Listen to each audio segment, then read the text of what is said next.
Precalculus review in under 2 minutes. Let's go. Unit 1. Alright, first things first, you have to know that a function's average rate of change is a secant line and can be defined as a change in y over a change of x. And a function is concave up if it has an increasing rate of change and concave down if it has a decreasing rate of change.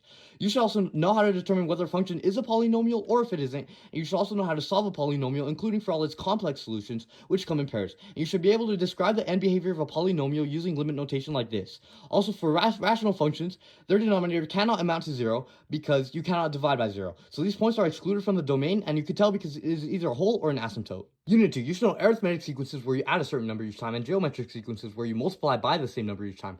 Arithmetic sequences can be modeled linearly using y equals to mx plus b, and geometric sequences can be modeled as an exponential function. Speaking of exponential functions, a ratio of more than 1 models exponential growth, while a ratio of less than 1 models decay. Also, the inverse of an exponential function is a logarithmic function, which is defined as shown here, where the log base a of b equals to c only if a to the power c equals b. There are specific logarithms which are used the most notably log base 10 and log base e, which is called ln. There are many logarithm rules, including a power rule, addition rule, and a subtraction rule.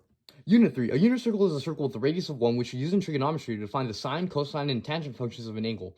In a triangle on the unit circle, the cosine of the angle is the x-coordinate, the sine is the y-coordinate, and the tangent is the ratio of the two, or the slope of the line. You can model all of these functions using graphs. The sine and cosine graphs are called sinusoidal graphs, and they both have a period of 2 pi and an amplitude of 1, which can be modified with changes to the equation. There are 9 total trig functions in this course, the 3 that I already mentioned, plus the inverse sine, cosine, and tangent, as well as the secant, cosecant, and cotangents, which are the reciprocals of the cosine, sine, and tangent graphs respectively.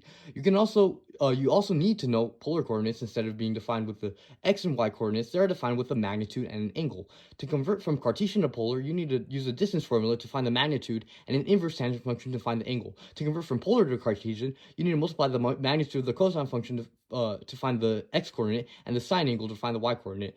Good luck on your test, and may God bless.